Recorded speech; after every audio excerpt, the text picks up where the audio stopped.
Of all the books that have ever been written about investing and all the words, I would guess that less than 1% have been written about selling. They're almost all about buying, when to invest, what to invest in, how to choose what to invest in.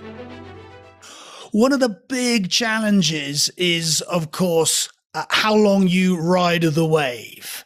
And that whole question over selling is so difficult. And I wondered what have you learned specifically about exiting positions because that down wave is coming? Well, if I may interpose my view, the great challenge after you've done something unusual isn't figuring out when to get off it. It's figuring out how long you can stay on before it works. Because if you do something and it doesn't work for 6 months or for a year or for 2 years or for 3 months, might you be wrong? And commercially, can you endure, etc.? So this is the first challenge, not figuring out when to get off of a winner. That's a minor problem. Figuring out how long to stay with something that isn't working, that's a big problem.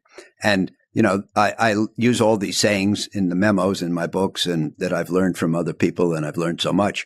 The first of the great sayings that I ever learned in the early 70s was that being too far ahead of your time is indistinguishable from being wrong. So remember what I said, to be a unusually successful investor, you have to see something other people don't see, or you have to see something differently from the way the masses see it. So you see something, you think this is better than most people think, you invest in it, but that doesn't mean they're going to change their minds the next day and say, Howard, you were right, and bid it up. And that process can take a long time. How do you last? And so that's the first question. And of course, the answer is you need a strong stomach, good constitution, not too much emotion, and the resolve to stay with it. But, if you stay with it for 20 years and it doesn't work, then you're an idiot and you're out of business. So there has to be some happy medium there. That's what I wanted to say in response to your question. Now I'll respond to your question. When do you get off?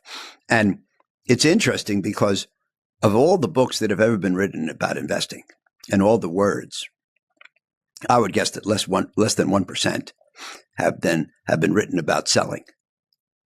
They're almost all about buying, when to invest, what to invest in, how to choose what to invest in. And I wrote a memo. By the way, this is a good time to say that if anybody's interested in reading the memos, they're all available at the Oaktree Capital website under the heading of Insights, Memos from Howard Marks. And they're all free, so the price is right. So I wrote a memo sometime around 2016 or 17 called Selling Out. When do you sell?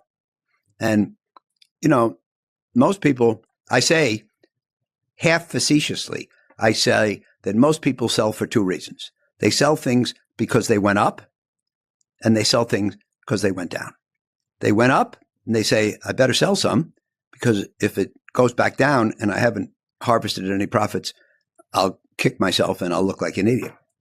Or they buy it and it goes down, and they say, well, I've bought it and I lost half my money. I better sell it before I lose the other half, and I'll feel like an idiot. So a lot of selling is designed not to do the smart thing, but to avoid feeling like an idiot. Now, if you accept that people sell things because they're up and sell things because they're down, then by definition, they can't be both right. Because taking the same action in response to two diametrically opposed events, how can they both be right? And the answer is neither is right.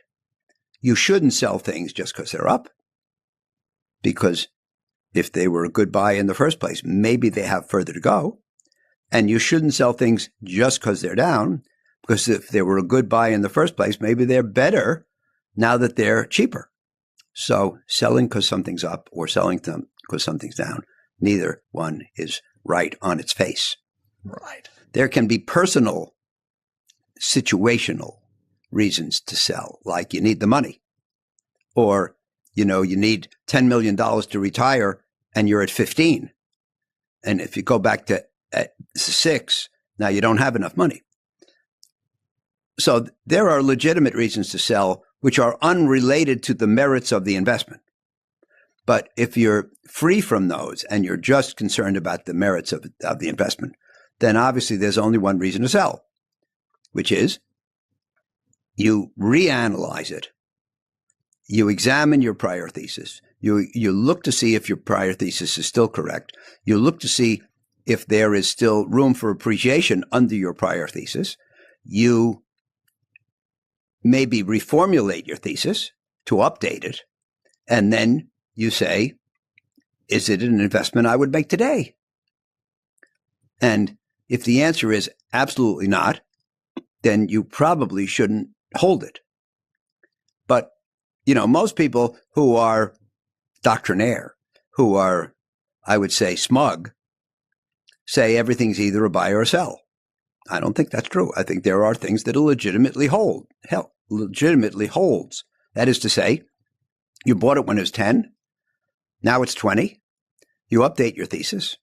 When it was 10, you thought it was going to go to 20. You update your thesis, and now you say, I think it can go to 25. Well, maybe you don't want to buy it for the trip from 20 to 25, but maybe you're feeling good enough about the trip from 20 to 25 that it's still worth holding. So there's some more juice in the orange. Selling a winning stock is harder than buying it. And that's why most of the investors underperform. Just because buying is easy, that does not mean selling is.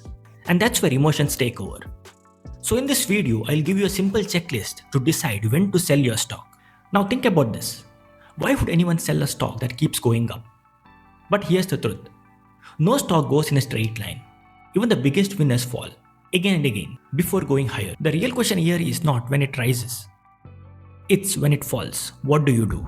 If your stock is falling with the market and there is no damage to the fundamentals of the business, then panic selling is the biggest mistake you're doing. But if your stock is falling because the sector is struggling and the industry outlook is weak or the fundamentals of the companies are deteriorating, then holding on to such stocks is not conviction. It is denial.